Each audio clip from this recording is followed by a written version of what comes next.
নিতাই গৌরী সীতানাথ প্রেমানন্দে একবার হরি হরি বলো। নিতাই গৌরী সীতানাথ প্রেমানন্দে একবার হরি হরি বলো।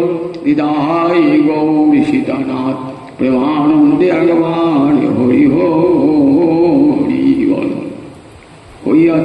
হইয়াছেন আর হবেন্দ্র মার মহাপ্রভুর দাস সবার চরণ বন্দী দন্তে করি ঘাত ভজ শ্রী কৃষ্ণ চৈতন্য প্রভু নিত্যানন্দ শ্রী অদ্বৈত গদাধর শিবাসাদি গৌরী ভক্ত বৃন্দ। কদাচিৎ কালিন্দী তট বিভিন্ন সঙ্গীত করব মুদাধীনী নারী পদন কমলাস্বাদ মধুপ রমাসন্ধু ব্রহ্মামণপতি গণেশার্চিত পদ জগন্নাথ স্বামী নয়ন পথগামী ভবতে। জগন্নাথ স্বামী নয়ন পথগামী ভবতে। জগন্নাথ স্বামী নয়ন পথগামী ভবতে। জয়নিতাই জয়নিতাই জয়নিতাই। সর্বমঙ্গল মঙ্গলী শিবে সর্বার্থ সাধিকে শরণ্যে ত্র্যম্বকে গৌরী নারায়ণী নমস্তুতে। নারায়ণী নমস্তুতে। নারায়ণী নমস্তুতে। সমবেত ভক্তবৃন্দের চরণে আমার কোটি কোটি দণ্ডবৎ প্রণিপাত। তত্ত্বে অনুকম্পাম সুসমিষ্যমান গুঞ্জান এবাত্ম কৃতং বিপাকম হৃদ্বাক বহুভি বিদধন নমস্তে যো জীবেত স মুক্তিপদে রায়ভা। শ্রীমদ্ ভাগবতে ব্রহ্মমোহন লীলা। ব্রহ্মা এসেছিলেন, সৃষ্টিকর্তা ব্রহ্মা গোবিন্দকে মোহিত করতে তার বালক বছর সব হরণ করে দিয়েছিলেন।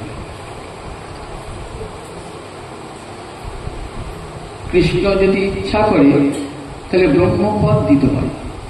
গোবিন্দের কৃপায় ব্রহ্মা ব্রহ্মপদ পায়। তিনি ইচ্ছা করলে কোটি কোটি ব্রহ্মাকে সৃষ্টি করতে পারে।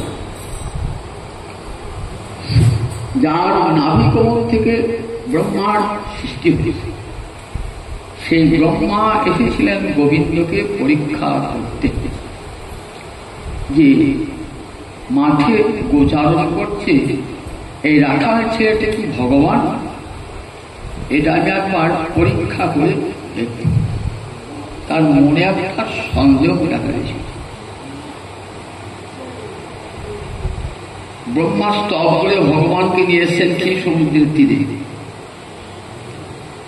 গৌরধারিণী পৃথিবীর অশেষ যন্ত্রণা ক্লেশ যাতে নিবারণ হয়, ধরাফার হরণ হয়, তার জন্যে ক্ষীর সমুদ্রের তীরে বসে ব্রহ্মা ভগবানকে ডেকে এনেছেন। আবার দেবকীর গর্ভে যখন ভগবান তখন কারাগারে গিয়ে স্তব করেছে।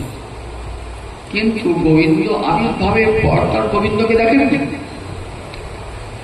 আজ ভাবছেন যে ছেলেটা মাঠে গরু চড়াচ্ছে একদল রাখাল বালকের সঙ্গে, সেই ছেলেটা ভগবান হবে কি করে? আমি একবার পরখ করে দেখি। কি পরীক্ষা করলেন? সব বালক বাছুর হরণ করিলেন। এমনি করে যে হরণ করেছেন গোবিন্দ বুঝতে পারলেন যে ব্রহ্মারই কাজ, আমার সব বালক বাছুর ব্রহ্মা হরণ করেছে। তখন ভগবান আবার নিজেই কোটি কোটি বালক বাছুর হলেন। এক ভগবানই অনন্ত হলেন। বালক বাছুর বেত্র বিষাণ সিংহ সব ভগবান হয়েছে। এমনি করে প্রায় 1টি বছর লীলা চলছে। ব্রহ্মা এসে দেখছে যতগুলি বালক বাছুর আমি হরণ করেছিলাম ততগুলি বালক বাছুর এই ব্রজের মাঠে খেলা করছে। তাই এরা কোথাও হতে, আমি তো এদিকে ব্রহ্মলোকে গিয়ে লুকিয়ে রেখেছি, তাহলে এরা এরা কোথাও হতে। এমনি করে একবার দেখছেন ব্রহ্মলোকে গিয়ে দেখছেন সব মায়া নিদ্রায় নির্যত আছে আমার যত বালক বাছুর, তাহলে আবার এর এরা কোথাও হতে।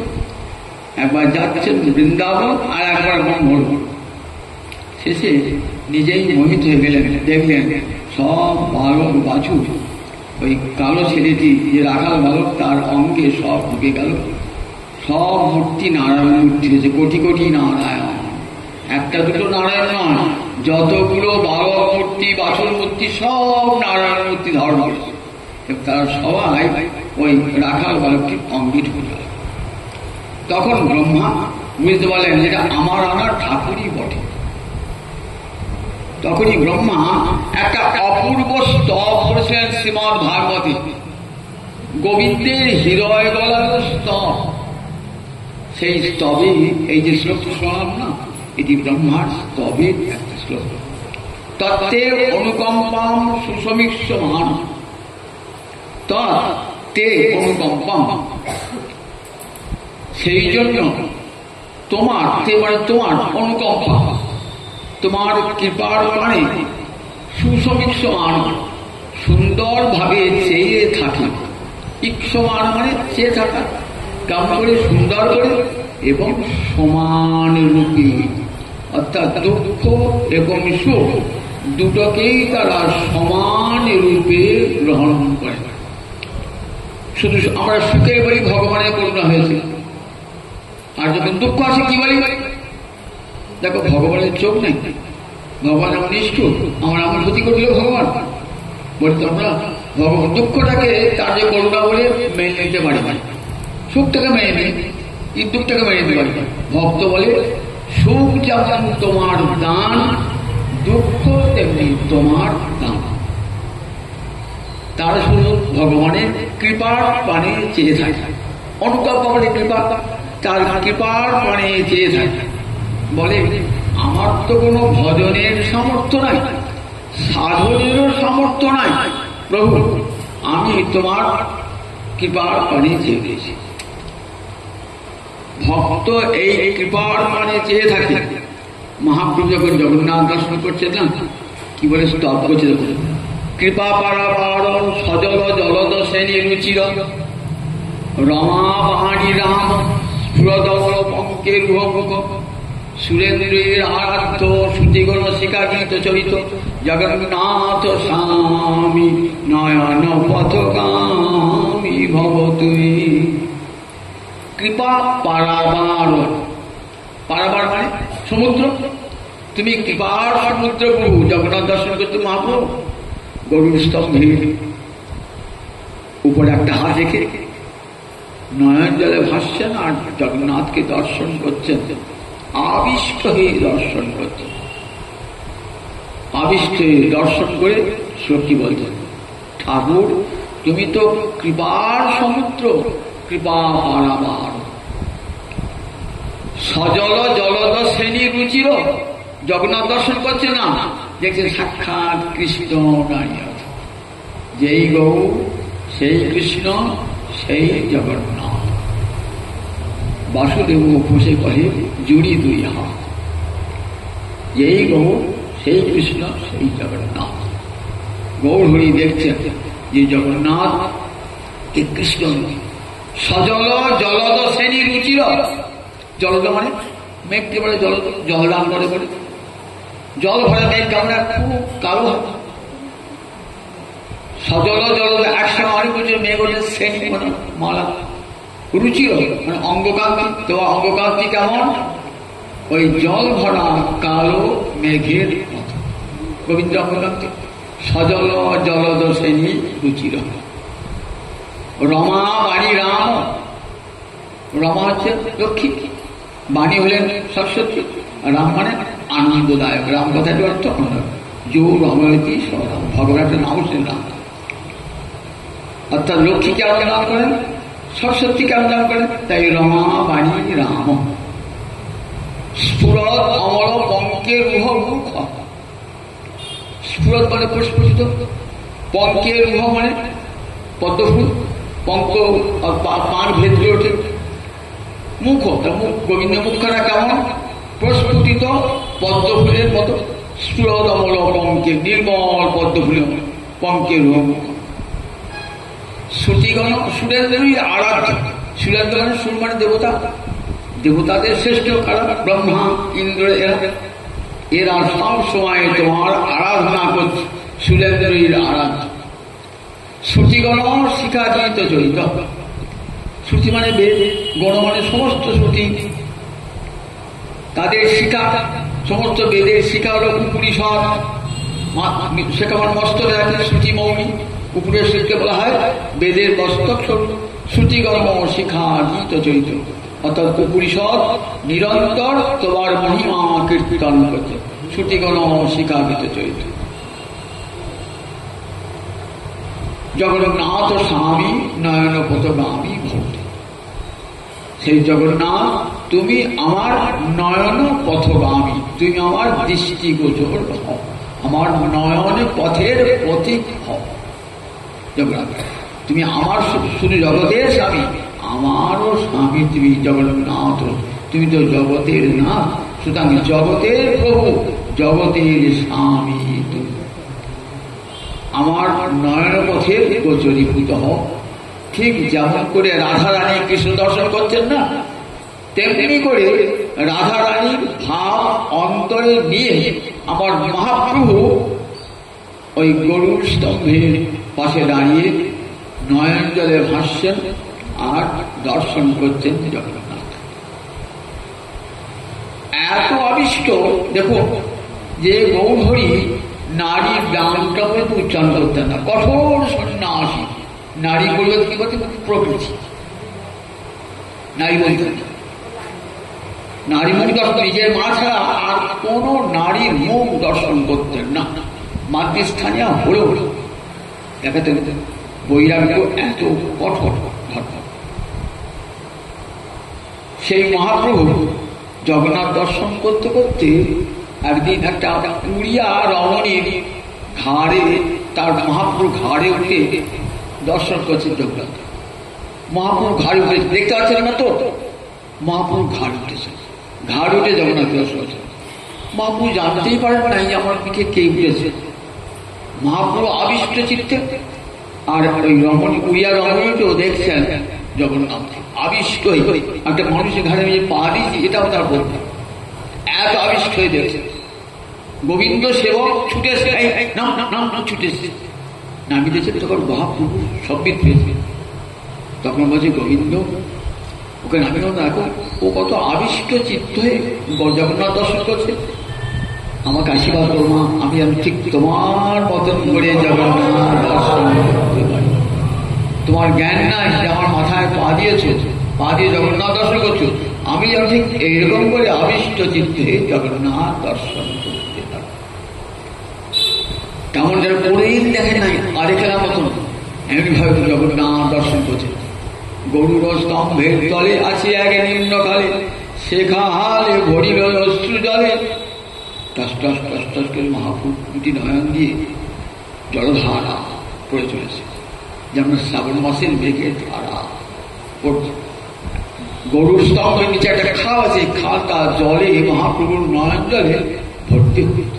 গরুর স্তম্ভের তলে আছে এক নিম্নকালে, সেখানে ভরিল অশ্রু জলে। বলছেন তুমি কৃপা পারা বড়, তুমি তো কৃপার সমুদ্র প্রভু। ভগবানের করুণার পরে আমাকে চেয়ে থাকেন, তত্ত্বে অনুকম্পাম সুসমীক্ষে মানব। যদি দুঃখ দাও, আঘাত দাও, দাও, তাকে তোমার কৃপা বলে বরণ করে নেব। আবার যদি সুখ দাও, সেটাও তোমার কৃপা বলে বরণ করে নেব। সুখ তোমার দান, দুঃখ তোমার দান। এটা ভক্তরা কেউ বলতে পারে না। সুখ যেমন তোমার দান, দুঃখ তেমনি তোমার দান। দুটোকে সুষম সুন্দর দৃষ্টিতে দেখে সমান করে তাকিয়ে থাকে ভক্ত ভগবানের কৃপার দিকে। কৃপার এমন সামর্থ্য শাস্ত্রে বলেছে, মুখম করতি বাচালং পঙ্গ মিলং ভয়তে গিরি, যৎকৃপা তমহ বন্দে পরমানন্দ মাধব। আমরা গীতা পর্যন্ত গীতা ধ্যান বলা আছে। মুখ অঙ্গ মানে বোমা, মুখ অঙ্কর্তি যার কৃপা, যার কৃপা মুখকে বাঁচাল করে। পরমানন্দময় মাধব যার কৃপা মুখ বোবাকে বাঁচাল, মুখ অঙ্কর্তি বাঁচল, মুখকে বাঁচাল করে।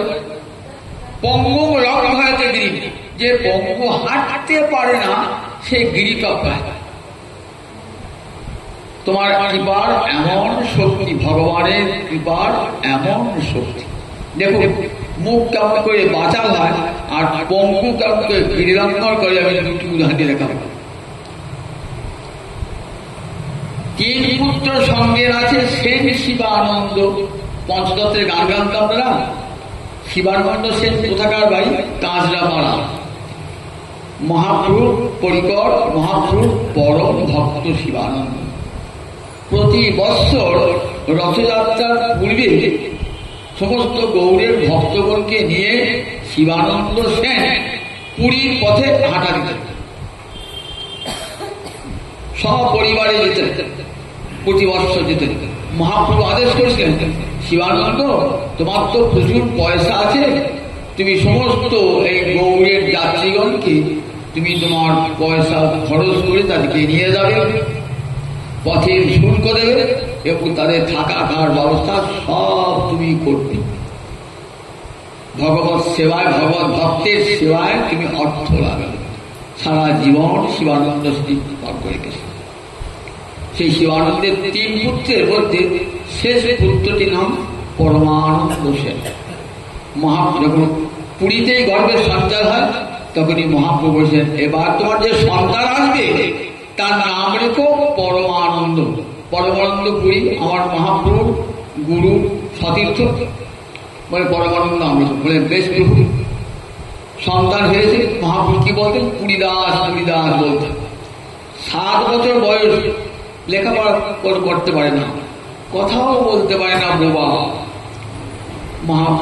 শিবানন্দ সেন বলছেন, চল 7 বছর বয়স হলো, এখন লেখাপড়া শিখবি না, ভালো করে কথা বলতে পারছি না, চল মহাপ্রভুর কৃপাটা মহাপ্রভুর চরণেই তোকে দিয়ে আসবে। সন্তান থেকে নিয়ে গেছেন, সপরিবারে যেতেন তো, নিয়ে গিয়ে সন্তান থেকে মহাপ্রভুর চরণে দিয়েছেন। প্রভু গো, তোমার গান তোমার চরণে দিলাম প্রভু। 7 বছর বয়স হয়েছে, পড়তেও যায় না, কোথাও পড়েও না, কথাও বলতে পারে না। মহাপ্রভু চরণে পড়ে সেই 7 বছরের ছেলে মহাপ্রভুর ডান পায়ে বুড়ো আঙুলটা চুষ, আর মহাপ্রভু মাথা হাত লাগছে, বলছে বলো কৃষ্ণ, বলো কৃষ্ণ বলো। ছেলে তো কথাই বলে না, কৃষ্ণ বলে কথা বলতে হয় না, কৃষ্ণ বলো কৃষ্ণ বলো। পাশে স্বরূপ দামোদর বসে আছে, বলছে স্বরূপ দেখো, আমি যখন ঝাড়িখণ্ডের পথে যাই না তখন বাঘও কৃষ্ণ বলেছিল, সিংহ কৃষ্ণ বলেছিল, হাতিও কৃষ্ণ বলেছিল, তার তো মানুষ নয়, মনের পশু পাখি কৃষ্ণ বলেছিল, আর মনুষ্য সন্তানকে আমি কৃষ্ণ বলাতে পারলাম না। স্বরূপ পেরেছে প্রভু, ও কৃষ্ণ বলছে, কৃষ্ণ বলছে ভিতরে, বাইরে বলো। বাচ্চা প্রভু, গুরুমন্ত্র কেউ বাইরে প্রকাশ করে, সে তো মনে মনেই জপ করে।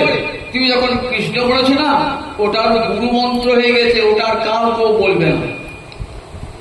আচ্ছা, কৃষ্ণের তার অনেক নাম আছে, কৃষ্ণের বাদে আরো নাম বল, তার শ্যাম নাম আছে, হরি নাম আছে, কত নাম তো তার আছে, দামোদর নাম আছে, একটা নাম বলো। তখন ঝাড়খণ্ড বলো, তখন কি সুন্দর কি সংস্কৃত শ্লোক, কোনদিন সংস্কৃত পড়েন নাই, কোন বিদ্যালয়ে অকটাও শেখেন নাই। দেখুন কেমন কৃপাটা একবার দেখুন। সবসব কুবলয় অকনমো রাঞ্জনম উরসো মহেন্দ্রমণি দাম বৃন্দাবন রমণী নাম নিখিল ভূষণ হরির জয়তী বৃন্দাবন রমণী নাম নিখিল মুন্ডন অখিল মুন্ডন হরির জয়তী। কৃষ্ণ বলে হরি বলেন, সে হরি কেমন? সবসব কুবলয় বৃন্দাবন রমণী নাম, বৃন্দাবনে যারা ব্রজগোপী তাদের কানের নীল পদ্ম, কুবলয় মানে নীল পদ্ম, তারা কানের দুল করতো না, ওই পদ্মের কুড়ি কানে লাগাতো, কুণ্ডলে লাগাতো। তাই কৃষ্ণ, তারা অন্য কোনো ভূষণ চাইবে না, তাদের ভূষণ কর্ণের ভূষণ কৃষ্ণ নাম, বদন ভূষণ তাদের কৃষ্ণ নাম। নয়ন ভূষণ শ্যাম দর্শন বদন ভূষণ নাম। তাদের যাকে গোবিন্দের ভূষণই হল কৃষ্ণ। কৃষ্ণ নাম তাদের কর্ণভূষণ, কৃষ্ণ নাম তাদের বদন ভূষণ, কৃষ্ণ তাদের নয়ন ভূষণ। তাই বলছেন সবস কুবলয়ম, বলছেন গোবিন্দ তাদের কর্ণে নীলপদ্ম কুবলয়ম অক্ষণ রঞ্জন না, এটা চোখে কাজল করে তো। তা বলছে দেখো গোবিন্দই তাদের চোখে কাজল, অক্ষণ অক্ষণ মানে দুই চোখে, অঞ্জন অঞ্জন মানে কাজল, গোবিন্দই তাদের চোখে কাজল। সবস কুবলয়ম অক্ষরঞ্জন উড়স মহেন্দ্রমণি দাম, উড়স মানে বক্ষ, বক্ষের যে মণিহার, কৃষ্ণই তাদের বক্ষের মণিহার। বৃন্দাবন রমণী নাম, অখিল বৃন্দাবনের রমণীগণ আর অন্য কোন ভূষণ দেন না, কৃষ্ণই তাদের অখিল ভূষণ। হরির জয়, সেই হরির জয় হোক, জয় হোক, জয় হোক। মহাপুরুষ শুনে এত আনন্দ পেলেন না, আনন্দ পেয়ে বলছেন তুমি এত সুন্দর শোনান আমাকে, আমার দুটি কান আনন্দে পূর্ণ হয়ে গেল। আজ থেকে তোমার নাম হল কবি কর্ণপুর। কবি কর্ণপুর, শিবানন্দের ছোট ছেলেটির নাম কবি কর্ণপুর। কত গ্রন্থ রচনা করেছিলেন মহাপ্রভুর কৃপাতে। দেখুন, যে ছেলে বোবা, কথা বলতে পারত না, লেখাপড়া শেখে নাই, কৃপায় কিনা হয় করতি বাচাল, মুখ বোবা বাচাল হয়ে গেল। শ্রীচৈতন্য চন্দ্রোদয় নাটক নিলেন, শ্রীচৈতন্য চৈতন্যতে বলে সংস্কৃত মহাকাব্য রচনা করলেন। আনন্দ বৃন্দাবন চক্ষু বলে রাধা মাধবের লীলা অষ্টকালী রচনা করলেন। কত গ্রন্থ রচনা করলেন, ছন্দ উপরে রসের উপরে কত বই রচনা করেছেন এই কবি কর্ণ। দেখুন কেমন কৃপা পেলে কি মুখ কেমন করে বাঁচাও। বৃন্দাবনে ঘুরে আছেন কৃষ্ণদাস বাবা, ছোটবেলা থেকে উড়িষ্যা ডিস্ট্রিক্ট গিয়েছেন বৃন্দাবনে, জঙ্গলে পড়ে থাকেন। সিদ্ধ কৃষ্ণ বাবা বৃন্দাবনে পড়ে থাকেন, ভিক্ষা করতেও যান না, যেতে পারেন না। কি খান, যেদিকে কেউ দিয়ে যায় আটা, নিম পাতা দিয়ে গুলে খান। খেতে খেতে গিয়ে নিম পাতা খেতে খেতে চোখ দুটো অন্ধ হয়ে গেছে, আর মাধুকরি করতে বার হন না, বনে জঙ্গলে পড়ে আছে। 2-3 দিন আহার আর জুটে নেই, কিন্তু তার কোনো দুঃখ না, রাধারানীর নাম নিয়ে পুজো আছেন। রাধারানী করে দেখি বাবা পুজো আছে। রাধারানী ললিতাকে পাঠিয়ে দিয়েছেন, যাও ললিতা, সিদ্ধ কৃষ্ণদাস বাবা আর 2-3 দিন অনাহারে আছে, তুমি নিয়ে গিয়ে খাও। এক বাটি দুধ নিয়ে গেছে, ক্ষীর নিয়ে গেছে, আর ওর চোখটা অন্ধ হয়ে গেছে, এই গাজরটা নিয়ে দাও, ওর চোখে মুড়িয়ে দেবে। বলছে এই বাবা তুই ভিক্ষা যাস না কেন? কি করে যাবো, আমি তো চোখে দেখতে পাই না, 3 দিন ধরে অনাহারে পড়ে আছো। এই না, এই দেখো এক মা পাঠিয়ে দিলেন, এই দুধ খাও, আর এরকম আমি তোর চোখে কাজল লাগিয়ে দিয়েছি। দুধটা খেলেন, দুধ তো নয় অমৃত, চোখে কাজল লাগিয়ে দিলেন। সঙ্গে সঙ্গে সুন্দর চোখ পেলেন, কি দেখছে সঙ্গে কেউ নেই। দুধটা বাচ্চাটা নিয়েছে, নিয়ে খাইতে খেয়ে বলে আর খাবো না। কই দেখে দিয়ে পড়া লেগে কে তুমি দেখে দিয়ে পড়ে দুধ খাবো না। কিছুক্ষণ পরে আবার এসছে, বেরোতে বেরোচ্ছে, দুধটা খেয়ে নাও, দুধ খেয়ে নাও। চোখ বুঝে ধ্যান করছে, ঠিকঠাক মিশে আবার সে দুধটা খেয়ে নাও চলে গেলেন। দুধ খেলেন, চোখ ফিরে পেলেন। তারপর আপনি আবার ললিতা এসেছেন, সনাতন গোস্বামী পদ এসেছেন, বলছেন শোনো কৃষ্ণ বাবা, তোমাকে দিয়ে অনেক কাজ করাতে হবে। তুমি লীলামৃত ভূমিকা রচনা করবে, রাধা গোবিন্দের অষ্টকালী লীলা।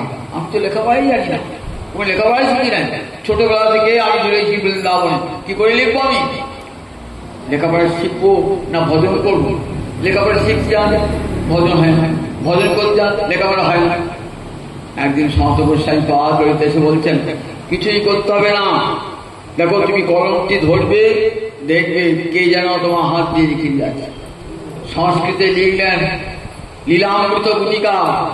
আবার সবাই সংস্কৃতে বুঝতে পারবেন না বলে উড়িয়া হয়েও বাংলা ভাষায় লিখলেন ভাবনা সার ও সংগ্রহ। যারা ভজন সাধন করেন, মঞ্জুরি ভাবে দেহে ভজন সাধন করেন, তাদের একমাত্র অবলম্বনের গ্রন্থ হল এই ভাবনা সার ও সংগ্রহ। দেখুন, লেখাপড়া বিদ্যা কিছুই জানতেন না, কিন্তু দেখুন কৃপার এমন শক্তি যে কৃপার শক্তিতে বোবা বাঁচাও হয়ে যায়। মুখম করতি বাঁচি পঙ্গু লঙ্ঘনে দিন। আবার খোঁড়া গিরি লঙ্ঘন করে, গিরি লঙ্ঘন পর্বত লঙ্ঘন করে। এমন ধরনের আছে বলে, হ্যাঁ আছে। পাঞ্জাবের কাছে পাতিয়ালা আর এক ব্রাহ্মণ, পরম হরিভক্ত জন, কিন্তু তার দুটো পা কেমন জোড়া, চলতে পারে না। দুটো পা জোড়া চলতে পারে না, কিন্তু অন্তরে খুব ইচ্ছা জগন্নাথ পূর্ণব্রহ্ম একবার দর্শন করবো, পরব্রহ্ম জগন্নাথকে দর্শন করলে আমার মুক্তি হয়ে যাবে। কিন্তু যাবে কি করে, চলতেই তো পারে না। কোনো তুমি হাঁটুতে ভর করে দুটো হাতে ভর করে ছেঁচে যায়। বাড়ির লোক কি বলছে যে আমি জগন্নাথ দর্শন যাবো। সে কি গো, কোথায় পাতিয়ালা আর কোথায় ভাবি, কত দূর আসতে যাবে কি করে, তুমি এক মাইল আসে না। বলছে আমি যাবো, প্রতিজ্ঞা করেছি আমি যাবো জগন্নাথের কাছে। কে সঙ্গে যাবে? আমি একাই যাবো। একা তুমি যাবে? দুর্গম রাস্তা, কত দূর রাস্তা, তুমি যাবে কি করে? বলে আমি যাবো জগন্নাথ দর্শন করতে, আমার অন্তর চেয়েছে আমি যাবোই, আমি কোনো বাধা মানবো না। দেখো তোমরা বাড়ির লোক, আমার যদি কিছু অর্থ সাহায্য করো, পয়সা অর্থ প্রয়োজন হয়, বাড়ির লোকের কিছু সাহায্য করলো, সেই দিকে চলল। সেই খোঁড়াতে খোঁড়াতে ছেঁচে চলল, হাত ভর করে যাচ্ছে কিছু বলা বলছে আর বোঝায় পারবো না। হে জগন্নাথ, তোমায় দেখতে পাবো না, তোমায় দেখতে পাবো না। যাচ্ছে, যেতে যেতে একটা বনের মাঝে গিয়ে হারিয়ে। এবার বনটা বেরিয়ে গেল, দুর্গম চারিদিকে কাটার ঝোঁক, যাবে কি করে? বাবার বাঘ ভালো সরকার বিরত হিংস্র জন্তু, যাবে কি করে? আমি আর কোথায় যেতে পারলাম না, চতুর্দিকে এমন কাটার ঝোঁক, যাবেন কি করে? মনে ভাবছেন, টস করে চোখ দিয়ে জল করছে, জগন্নাথ তুমি দেখতে পেলাম না, কোনো এখনো কত দূর রাস্তা, যাবো কি করে? বনটা বেরিয়ে কেমন করে? মনে ভাবছেন, একটা বৃক্ষতলে বসে নয়ন জলে ভাসে। কিছুক্ষণ পরে একটা সন্ন্যাসী এসে দাঁড়িয়েছে। সন্ন্যাসী বলছে, তুমি কে গো? তা বলছে, আমার বাড়ি পাতিয়ালা, আমি একজন দরিদ্র ভিক্ষুক ব্রাহ্মণ। কোথাবে তুমি? আমি জগন্নাথ দর্শনে যাবো। সে তো হেসেই বলল, তুমি জগন্নাথ এখনো কত দূর রাস্তা জানো জগন্নাথে? তুমি তো একা এই রাস্তা আসতে পারো না, আর কত দূর রাস্তা যাবে কি করে? তোমার তো পা নাই। বলছে আমি যাবো, এমনি করে দিয়ে যাবো, তাতে আমার শরীর চলে যায়। তুমি জগন্নাথ দর্শন আমার চাই, জগন্নাথ দর্শন চাই। আচ্ছা শোনো, জগন্নাথ যদি এখানে আসেন তাহলে তুমি কার জগন্নাথ দর্শন যাবে? তারপরে তা যাবো কেন? শাস্ত্রে বলেছে যেখানে কৃষ্ণ সেইটাই বৃন্দাবন, যেখানে জগন্নাথ সেইখানকার শ্রীক্ষেত্র। সুতরাং যদি এখানে জগন্নাথ আসে, এইখানে আমি জগন্নাথ দর্শন করব। এই বলতে বলতেই সন্ন্যাসী ওই জগন্নাথের মূর্তি ধারণ করেছেন। কেমন কি বা দেখেছেন তো, ভক্তকার যেতে হলো না, অন্তরে কত আকর্ষণ অন্তরে। এই আমি জগন্নাথ এসে, তোমাকে আমার ভক্তের কষ্ট হচ্ছে, আমি এসেছি তোমাকে বনে দেখা দিতে। নয়ন জল ভাসছে, তোমার এত করুণা, তুমি কৃপা বাড়াবারও, সত্যি কৃপার সমুদ্র। আমি যেতে পারবো না বলে, অন্তরে আমার এত আকাঙ্ক্ষা, আমি যেতে পারবো না বলে তুমি এসেছো নির্জন বনে, তুমি এসেছো প্রভু, কত কষ্ট করে এসেছো প্রভু। যাও, বাড়ি ফিরে যাও, তোমাকে আর শ্রীক্ষেত্র যেতে হবে না, তোমার তো জগন্নাথ দর্শন হলো। তা বলে আমি যদি বাড়ি ফিরে যাই লোকে বলবে তুমি শ্রীক্ষেত্রে যেতে পারো না, তাই ফিরে পাঠিয়েছ, একটা কৃপার নিদর্শন আমাকে দাও।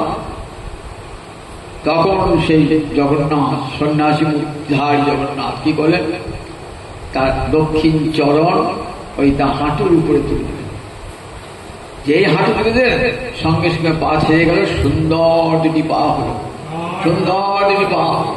এইবার যাচ্ছেন, এইবার জগন্নাথ অদৃশ্য পেয়েছেন, বলিষ্ঠ দেহ, হাঁটবার ক্ষমতা সব পেয়েছেন। পরমার্থে জয় জগন্নাথ, জয় জগন্নাথ, জয় জগন্নাথ, জয় জগন্নাথ, জয় জগন্নাথ বলতে বলতে বলতে বলতে যাচ্ছে, মধুর কণ্ঠে হরিনাম বলতে বলতে যাচ্ছে। বাড়ি থেকে সবাই অবাক যে আচ্ছা তোমার তো পা ছোড়া, দুটো পা জোড়া, সেই দুটো পা ছাড়লো কি করে, আর এমন সুন্দর তোমার চরণ শক্তি হলো কি করে, তোমার সম্পূর্ণ দৈহিক অবয়ব পাল্টে গেছে। তখন বলে আমি জগন্নাথ দর্শন করছি কোথায়, এক বনের মাঝে। সেই বনেতেই জগন্নাথের মন্দির গড়ে উঠল, জায়গাটির নাম অমরাগড়। সেখানে গড়ে উঠল জগন্নাথের মন্দির, জগন্নাথ বলদেব সুভদ্রা সেইখানে বিদ্যমান। এখন মতো সেই গ্রামের লোকেরা ওই জগন্নাথকে নিজের গ্রামের দেবতা বলে আরাধনা করে থাকেন। আর ভাবলেন এই যে ব্রাহ্মণ কতখানি, এই ব্রাহ্মণ কতখানি ভক্তি পরায়ণ হলে জগন্নাথকে কাছে টানতে পারে। এত ভক্তির আকর্ষণ জগন্নাথকে নিজের কাছে থেকে টেনে এনেছে। দেখুন কত বড় নিজের কাছে টেনেছে, কেমন শক্তি, কৃপার এমন শক্তি। তাই কৃপা বাড়াবার এখানে ব্রহ্মা বলছেন প্রভু তত্ত্বে অনুকম্পাম সুসবিশ্বমান, তোমার কৃপার সীমা নাই প্রভু। ভক্ত তোমার কৃপার পানে চেয়ে থাকে, এই কৃপার পানে যেটা অসাধ্য সাধন করতে পারে তার কি বলে ভুঞ্জান এবার কৃতম বিপাক, আত্মকৃত বিপাক তারা ভোগ করে। বলে না আমার কর্মফল ধ্বংস করে দাও, এ কথা তারা বলে না। প্রভু আমার কর্মের জন্য পূর্ব জন্মের অনেক কুকর্ম করেছি, তার জন্য আমাকে ফল ভোগ তো করতেই হবে। যদি পুণ্য করে থাকি পুণ্যের ফল ভোগ হবে, যদি পাপ করে থাকি পাপের ফল আমার তো ভোগ করতেই হবে প্রভু। তার জন্য তুমি দায়ী নাও প্রভু, আমি নিজেই দায়ী। আমার দুঃখ কষ্টের জন্য কেউ দায়ী নয়, আমি নিজে দায়ী। আমি পাপ করেছি তাই দুঃখ ভোগ করছি, সুখ ভোগ করছি কেন, পুণ্য করলে সুখ ভোগ করি। প্রভু তোমার কৃপাতে দেখো তোমার তুমি কৃপা বাড়াবো, তাই কোন কথা বলবো না প্রভু, কোনদিনই তোমাকে বলবো না যে আমার আত্মকৃত কৃপা বিপাক আমার কর্মফল ধ্বংস করে দাও প্রভু। বুঞ্জার এবার তোমার কৃতম বিপাক। মিথিলার কবি বিদ্যাপতি হলেন কবি সার্বভৌম। মিথিলার কবি মৈথিলি ভাষায় বহু পদচা করেছেন। আমাদের বাংলাদেশের ছেড়ে দেওয়া মিথিলায় পড়তেন, সংস্কৃত পড়তেন। উচ্চশিক্ষাটা নবদ্বীপ হতো না, ওটা হতো মিথিলাতে হতো। সেই মিথিলায় পড়তেন। ওরা আসার সময় তারা বিশ্বাস করেন তখন বিদ্যাপতির গান গাইতে আসতেন। তার বিদ্যাপতি গানের সঙ্গে ব্রজবুলি ভাষার সঙ্গে ওই মৈথিলি ভাষার সঙ্গে বাংলা ভাষা মিশে যায়। এক অদ্ভুত ভাষা সৃষ্টি, তার নাম ব্রজবুলি ভাষা। সেই ব্রজবুলি ভাষায় সুন্দর গান, বহু গান আছে। একটি গানে প্রার্থনা বলে বিদ্যাপতি বলছেন, মাধব বহুত মিনতি করি তীর তুলসী দিয়া এ দেহ সমর্পিন দয়া জলো নাছ রবিময়। জীবন সায়নে বিদ্যাপতি কাঁদছেন, সারা জীবনটা এমন সুন্দর মানব জন্ম পেলাম, তোমার তো ভজন করি নাই। রাজসভার কবি তো ভোগে সুখে থাকতেন। রাজ পণ্ডিত যেমনি লেখাপড়া জানেন, আবার তেমনি রাজসভার পণ্ডিত, মানে মর্যাদায় কত উঁচুতে। তা বলছেন না, মান মর্যাদা নিয়ে কি হবে, ভগবানকে খুঁজি নাই। সুন্দর মানব দেহটা জীবন সায়নে। যখন আমি জন্মগ্রহণ করেছিলাম কি বলেছিলাম, প্রভু তোমাকে ভজনা করবো, এই জন্য মানুষ এই পৃথিবীতে যাচ্ছে। কিন্তু যেই মাতৃকার প্রতি ভূষ্ঠ মায়ার কবলে পড়লাম, তখন কি হলো, তো হে বিশ্বরী মন তাহে সমর্পিন, তো হে বিশ্বরী মন অবমজু হব কোন কাজে। তোমাকেই ভুলে গেলাম প্রভু, তোমাকে তো আমার মনে রাখা উচিত ছিল, তোমাকে ভুলে গেলাম আর সংসারকে সবসময় স্মরণে রাখলাম। নিজের স্ত্রী পুত্রের কথা সবসময় ভাবলাম, তোমার কথা একবারও ভাবলাম না প্রভু। জীবন সায়ন এসে বুঝেছি স্ত্রী পুত্র কেউ আপনার নয়, একমাত্র তুমি তো আমার আপনার জন, আর তো কেউ আমার আপনার নয়। কিন্তু এখন আমি জীবিত হয়েছি, আর শরীরে শক্তি নাই, হরিনাম করবার শক্তি নাই, অবমজু হব কোন কাজে। এখন তুমি আমি তোমার কোন কাজে লাগবে প্রভু? বৃদ্ধ বয়সে সহায় সম্বলহীন, দেহের শক্তি চলে গেছে, অপরের সাহায্যে হাঁটাচলা করতে হয়, তখন তোমাকে ডাকছি প্রভু। জীবনে অবশিষ্ট অংশ, উচ্ছিষ্ট অংশ তোমাকে উচ্ছিষ্ট দেয়। তোমাকে জীবনের যদি সর্বশ্রেষ্ঠ সময় যৌবন, সেটি তোমাকে অর্পণ করা উচিত ছিল, তা তো করি নাই। তাই অবমজু হব কোন কাজ। পুরো মানুষের জন্য কি করেছি? আধো জনম হাম নিদে গোয়াইন, জরা শিশু কত দিন গেলাম। আমি 60 বছর কি 70 বছর কি 80 বছর বাঁচব, অর্ধেকটা কেটে গেল নিদ্রা। 12 ঘন্টা দিন, 12 ঘন্টা রাত্রিকাল ঘুমিয়ে কাটেছে। তাই 60 বছর বাঁচলে 30 বছর ঘুম, আর থাকবে বাকি 30 বছর বাল্যকাল খেলাধুলা করে। বুঝি নাই ভগবান কি কেটেছে। তারপরে বৃদ্ধ বয়সে জরায় আক্রমণ করেছে, রোগে আক্রমণ করেছে। মাঝখানে যে সময়টা থাকলো যৌবন, সেসবে কি করেছে? নিধুবনে রানী রস রঙে মাহাতরু তোহে ভজব কোন বেলা। সংসার নিধুবন, সেখানে স্ত্রীকে নিয়ে আনন্দ করেছি, সংসার তোমাকে প্রদান করি। এই এখন আমি কোন কাজে লাগবো? এখন তোমার অমজু হব কোনো কাজে? এখন তোমার কোন কাজে আমি রাখতে করবো? বিদ্যাপতি নয়ন জলে বুক ভাসিয়ে কাঁদছেন জীবন সায়ন এসে। মাধব বহুত মিনতি করি তো তিল তুলসী দিয়া এ দেহ সমর্পিনু, দয়া জনু নাছো রবিময়। প্রভু দয়া ছিল না প্রভু, আমি তো হতভাগা প্রভু, তোমার সেবা করতে পারি না। পুত্র যদি দুরাচারী হয়, দুষ্ট হয়, বাবা মাকে সেবা না করে, তবুও বাবা মা কিন্তু পুত্রের সেবা করে, পুত্রকে ভুলে না। আমাকে সেরকম দেখো। গণইতে দোষ গুণলেশ নাহি পারি, জগতুহু করো বিচার। যখন তুমি বিচার করবে দেখবে আমার সবটাই দোষ, আমার গুণের ছিটে ফোটা নাই, লেশ দাঁত নাই। তুহু জগন্নাথ জগতে পহায়স, জগবাহিনী নই ছাড়। তুমি তো জগন্নাথ, জগতের পিতা জগন্নাথ। আমি তো জগতের মধ্যেই রয়েছি প্রভু। পিতা যেমন ওই 5টা ছেলের মধ্যে একটা যদি বধ হয়, সব ছেলেকে সমান চোখে দেখে। তাই প্রভু আমি যদি হই না, দুরাচারী হই না কেন, ভজনহীন হই না কেন, তুমি যেন দয়া ছিল, আমার দয়া যেন ছিল না প্রভু। দয়া ছিল না আমার পিতা। প্রভু কত কাতর প্রার্থনা জানিয়েছেন গোবিন্দের কৃপা পাওয়ার জন্য। তত্ত্বে অনুকম্পাম সুশবিশ্বমান ভুঞ্জানে বাদম কৃতম বিপাক। আত্মকৃপা বিপাকে ভোগ করব কি এ মানুষ পশু পাখি কুলে জনমিয়ে অথবা কীট পতঙ্গে। প্রভু আমার কর্মফলের জন্যে আমি পাখি হই, পশু হই, মানুষ হই, তাতে আমার কোনো দুঃখ নয় প্রভু। আমার কর্মের জন্য জন্ম হবে তো, আমার যদি সেরকম কর্ম হয়, পশুর মতো কর্ম হয়, আমি পশু জন্মই পাবো প্রভু।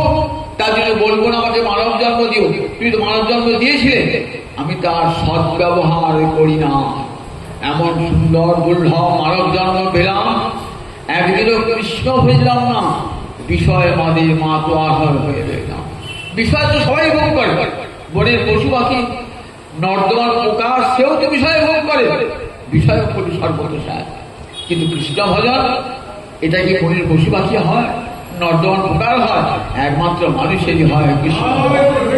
তাই মানব জন্ম তো কৃষ্ণ সেবার জন্য, কৃষ্ণ ভজনের জন্য। সেটা যদি নষ্ট করি আর গোবিন্দ দেবেন। তাই বলছে দেখো, এই যে কি মানুষ পশু পাখি গুলে জন্মে অথবা কীট পতঙ্গে, যে করে জন্ম দাও না প্রভু, আমার দুঃখ নাই প্রভু। কর্ম বিপাকে গতাগতি পুনঃমতিরহ তুয়া পর সঙ্গে। কর্মের ফলের জন্য আমি একবার আসবো একবার যাব, একবার আসবো একবার যাব, পুরো একটা প্রার্থনা। আমি যে কুলে জন্মগ্রহণ করি না কেন, হাঁড়ি চন্ডাল যেগুলো করে হই না কেন, পশু পাখি কীটপতঙ্গ যাই হয় না কেন, আমার মতি যেন থাকে, আমার যে কুলে জন্ম হোক না কেন, আমার মতি যেন থাকে। হা কৃষ্ণ হা গোবিন্দ বলে কাঁদিতে পারি হে, হা কৃষ্ণ হা গোবিন্দ বলে কাঁদিতে পারি হে। আমার যেগুলো জানতে হোক, আমার দুঃখ নাই প্রভু, মতিরও কিন্তু আমার সঙ্গে বিদ্যাপতি প্রার্থনা করেছে যেন তোমার চরণে আমার মতি থাকে, তোমার প্রসঙ্গে যেন আমার মতি থাকে। এই মতিটাই তো গোবিন্দ চান, কিছুই চান না। রাধারীকে হার গড়িয়ে দিতে হবে না, গোবিন্দকে হার গড়িয়ে দিতে হবে না, উত্তম কাপড় কিনে দিতে হবে না, কিছুই চান না। গোবিন্দ ওসবের কাঙাল নন। কিছু মূর্খ লোক মনে করে ভগবান একটা মন্দির তৈরি করে ভগবতের কৃতকৃতার্থ হয়ে গেল। আমি পাথর দিয়ে গোবিন্দের মন্দির বানিয়ে দিচ্ছি, কত পূর্ণ কাজ করেছি। বলে হ্যাঁ তুই কার টাকা নিয়ে কার মন্দির করেছিস? তোকে যে অর্থ সেটা আমি দিয়েছি, আমার অর্থ দিয়ে আমার মন্দির করেছিস, আমার অর্থ দিয়ে আমার হাত গড়িয়েছিস, আমার চরের উপর গড়িয়েছিস, আর বলছিস কিনা আমি দিলাম। আমি এই অহংমত গেল না, এই অহংমত গেল না। দেখুন আমরা কেমন মূর্খ যে গোবিন্দের কৃপাতে আমি অর্থ উপার্জন করেছি, আর সেই অর্থ দিয়ে গোবিন্দকে আমি হার গড়িয়ে দিয়েছি। তাই আমি বলতে পারি যে আমি হার দিয়েছি, করিয়ে দিয়েছি, আমি তোমার মন্দির নির্মাণ করে দিয়েছি। এই বলার ভক্ত কবলে দৃষ্ট কেন? প্রভু সবই তো তোমার নিয়েই তোমাকে দেব। গঙ্গা জলে যেমন গঙ্গা পুজো হয় প্রভু, তোমার সম্পদ দিয়ে তোমারই সেবা করব। এমন সুন্দর দুর্লভ মানব জন্ম পেয়ে আমরা গোবিন্দ ভজন করি। তার তত্ত্ব অনুগম্পন সুবিশ্বমান ভুঞ্জান এবার কৃতম বিপাক, আত্মকৃত বিপাক তারা ভোগ করে। বলে কর্মফলে আমার যেখানে জন্ম হোক। আর আমি তো প্রভু ভজনও জানি না, সাধনও জানি না, আমার ভজন নাই সাধন নাই প্রভু। তাহলে কি করবো প্রভু? বলেছে আমার মতি যেন তোমার চরণে থাকে। কিরকম? আমি তো সাধন ভজন কিছুই জানি না। হৃদ বাক্য বিদধন নমস্তে, হৃদয় দিয়ে বাক্য দিয়ে মন দিয়ে আমি যেন তোমার চরণে প্রণাম জানাতে নমস্তে। হৃদ বাক বপুহি, তিন রকমের প্রণাম। হৃদয় দিয়ে প্রণাম, বাক্য দিয়ে প্রণাম, মন দিয়ে প্রণাম। দেহ দিয়ে যখন প্রণাম করবে তাই দেহ তখন অষ্টাঙ্গ প্রণাম, ষষ্ঠাঙ্গ প্রণাম, পঞ্চাঙ্গ প্রণাম, দণ্ডবত প্রণাম। দেহ দিয়ে প্রণাম করতে পারছেন না, হেঁটে হতে পারছেন না, দণ্ডবত হতে পারছেন না, তখন কায়িক প্রণাম। তখন কি করে? তখন বাচিক প্রণাম, বাক্য দিয়ে প্রণাম। হে কৃষ্ণ করুণা সিন্ধু দীনবন্ধ জগৎপতে গোপেশ গোপিকা কান্ত রাধা কান্ত নমস্তুতে। ওম নমো ব্রহ্মণ্য দেবায় গো ব্রাহ্মণ হিতায় জগদ্ধিতায় শ্রীকৃষ্ণায় গোবিন্দায় নমো নমঃ। বাক্য দিয়ে করবে, আর বাক্য দিয়ে করতে হচ্ছে না, বাক্য স্ফূর্তি প্রাপ্ত হচ্ছে না। যখন বড় বড় মুমূর্ষ অবস্থা, তখন তার কথা বলার ক্ষমতা থাকে না, উঠে প্রাণ করার ক্ষমতা থাকে না, তখন কি করে? মনে মনে মানস প্রণাম জানায়, মানস প্রণাম জানায়। বিশ্ব শুয়ে আছেন সরস্বতীয়, কুরুক্ষেত্রে যুদ্ধ হয়ে লেগেছে, তারপরও পড়ে আছেন সরস্বতীয়, পড়ে আছেন। উত্তরায়ণ কাল না আসা পর্যন্ত প্রাণ পরিত্যাগ করতেন। পরম ভক্ত বিশ্ব পড়ে আছেন সরস্বতীয়। অর্জুন স্বর বেড়ে শয্যা তৈরি করে দিয়েছে, শুয়ে আছেন বিশ্বদেব। ভগবান গিয়েছেন সাঙ্গপাঙ্গ সঙ্গে রয়ে যুধিষ্ঠিরের মনে শান্তি দান করবেন। কিছুতেই রাজ্য পেয়েও যুধিষ্ঠিরের মনে শান্তি আসছে না। কেন? ঘরে ঘরে কান্না রোল। কত নারী বিধবা নারী স্বামীর জন্য কাঁদছে, কত মা পুত্রহারা হয়ে গেছে, পুত্রের জন্য কাঁদছে। মনে ভাবি এই যুদ্ধ না করলেই হতো, এই রাজ্যকে আমার কি লাভ হলো? চতুর্দিকে কান্নার রোল, মা অভিশাপ দিচ্ছে, সতী অভিশাপ দিচ্ছে, সেই অভিশাপ তো সিংহাসনে বসবো। মনে শান্তি। অশ্বমেধ যজ্ঞ করেছেন সব যা যা শাস্ত্রীয় কর্ম করেছেন মনে শান্ত, সঙ্গে গোবিন্দ আছেন, যার নাম স্মরণ করলে অশান্তি দূর হয়ে যায়, সেই গোবিন্দ রয়েছে। কেমন দেখুন বলছেন, চল যুধিষ্ঠির তোমার মনে শান্তি আসছে না তো, পিতামহ ভীষ্মের কাছে যাবে। নিয়ে গেলেন পিতামহ ভীষ্মের কাছে। পিতামহ ভীষ্ম বলছেন, জানো যুধিষ্ঠির, যাকে তোমরা মাতুল পুত্র বলে ভাবতে, যাকে সারথি বলে ভাবতে, দেখো সে সারথিও নয়, তোমার মাতুল পুত্র নয়। কে জানো? ইনি অখিল গুরু নারায়ণ আজ নরমূর্তিতে এসেছেন, নরলীলায় এসেছেন। দেখো তোমার মনে শান্তি দেওয়ার কথা, এটা একটা ছল মাত্র। গোবিন্দ যার পাশে আছে তারা অশান্তি, এটা শুধু ছল মাত্র। কেন জানো? আমি দেখতে চেয়েছি গোবিন্দ, আমি তার মধ্যে তোমাকে প্রণাম করতে দেবো না, তুমি আমার নয়নের সমক্ষে এসে দাঁড়াও। তাই ছল করে তোমার মনে শান্তি দিচ্ছেন না, যাতে তুমি আমার কাছে আসো, এসে আমার কাছে উপদেশ নাও। ভগবান উপদেশ দিচ্ছে, আমার উপদেশ কি উদ্দেশ্য জানো? আমাকে কৃপা করা। তখন আর ওর বারো শক্তি নাই কোন রকম বাক্যটি বলার ক্ষমতা আছে। নয়ন যারা ভাসছেন, দেখেছে কত করুণা আমার, কেমন জীবের প্রতি কত অনুকম্পা, কত দয়া। আমি ডাকছি এই সরসজ্জায়, একবার গোবিন্দ দেখা দাও। মৃত্যুকালে তোমার চরণ দেখতে দেখতে আমি যেন প্রাণ পরিত্যাগ করতে পারি। তাই আমার নয়ন সমক্ষে তোমার এই যুগল চরণ, ব্রহ্মাদি বন্দিত দুটি চরণ একবার দেখো আমাকে। এই জলে ভীষ্ম প্রতীক্ষা করে আছেন। এই গেছেন না নয়নজলে ভাসতে ভাসতে বলছেন যে গোবিন্দ, ইত্থনমতি বিতৃষ্ণা, আমার তাই দেবার কিছু নাই, কোন উপহার নাই। আমি তো এখন বড় পথে যাচ্ছি, ওর বড় ক্ষমতা নাই। তোমাকে কি উপহার দেবো? তুমি জগৎ গুরু, গুরু এলে গুরুকে উপহার দিতে হয়। আমি তোমাকে কি উপহার দেবো? আমার দেবার কিছু নাই। প্রভু, আমি তোমাকে আমার মতিটা দিলাম। কেমন মতি দিলাম? আমরা ভগবানকে মনটা দিলাম। তো তখন একজনকে বললেন, এই বাইক তোমাকে দিয়ে দিলাম। বাড়িতে পেয়ে গেল, 5 জায়গায় মঠ দিয়ে দেওয়া আছে বাড়িতে। সেই বাড়িটা আমাকে দান করেছে, 5 জায়গায় বন্ধ করে দেওয়া আছে বাড়িটা। এবার কি দান হলো? সে বন্ধ ছাড়তে বাড়িতে পাবো? আমাদের গোবিন্দকে মতি দান কেমন? আমাদের মতিটা 5-7 জায়গায় বন্ধ দেওয়া আছে। বউর কাছে আছে, ছেলের কাছে আছে, বাবার কাছে আছে, মায়ের কাছে, সব বন্ধক দেওয়া আছে। সেই মনটা গোবিন্দ বলে, বন্ধক দেওয়া মন আমি নেবো না, বন্ধক দেওয়া মন নেবো না, বন্ধক ছাড়া দিয়ে দাও একবার মানুষ।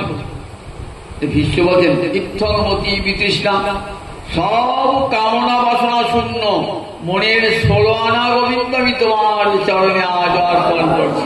এইটাই আমার উপহার।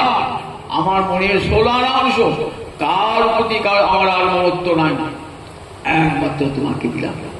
এমনি করে মানুষ প্রণাম জানাচ্ছেন ভগবান। ইত্থনমতি বিতৃষ্ণা, আমার সমগ্র 16 আনা মন, নিষ্কাম মন, যে মনে কোনো কামনা বাসনা নাই, সবটাই তোমাকে দিলাম। তা বলে ভক্ত প্রভু, আমি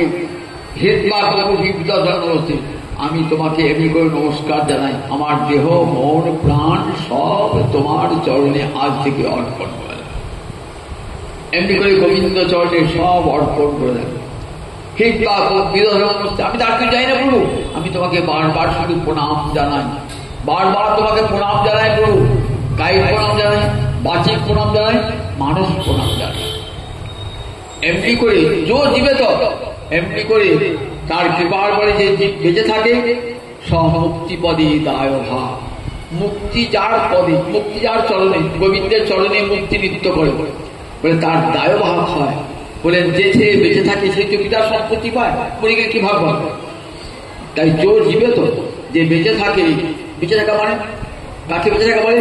ভক্তিপথে স্থিতি জীবন, ভক্তিপথে বেঁচে, ভক্তিপথে থাকাই জীবন। আর কৃষ্ণকে ভোলাই মৃত্যু, কৃষ্ণকে ভোলায় মৃত্যুর অত্যন্ত নিশ্চিতি। ভগবানকে ভুলে থাকায় মৃত্যু, আর ভগবানকে স্মরণে থাকাই হলো জীবন।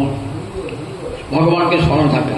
তা বলে এমনি করে যে বেঁচে থাকে, হা গোবিন্দ তোমার করুণা পাওয়ার জন্য বিশ্বাস জ্বালা, সংসারে সব কিছু ছেড়ে দিয়ে হা গোবিন্দ বলে আমার চরণে যারা আছে, তাহলে আমার চরণে যে মুক্তি সম্পদ প্রেম সম্পদ কে পাবে?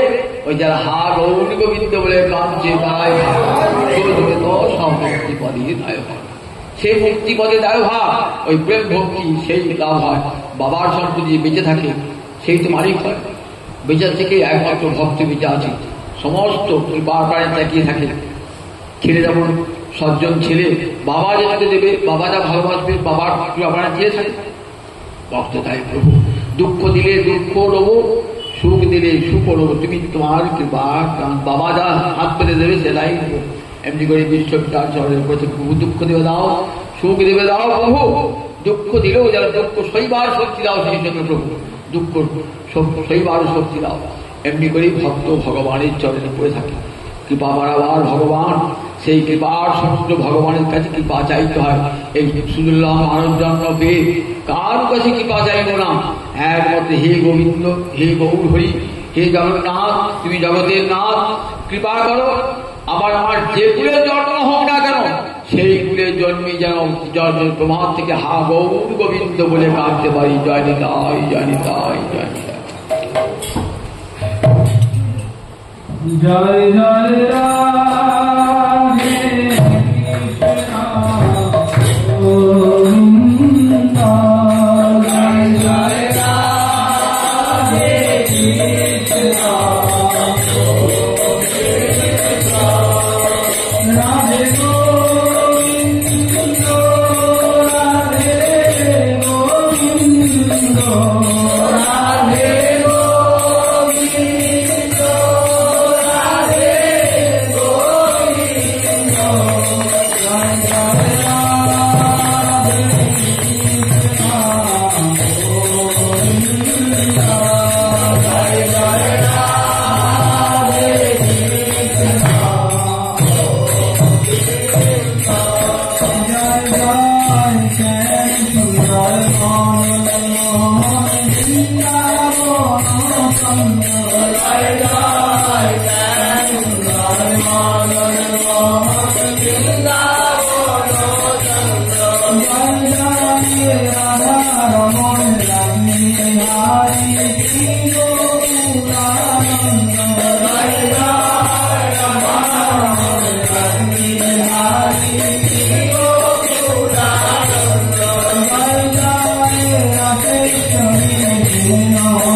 Jai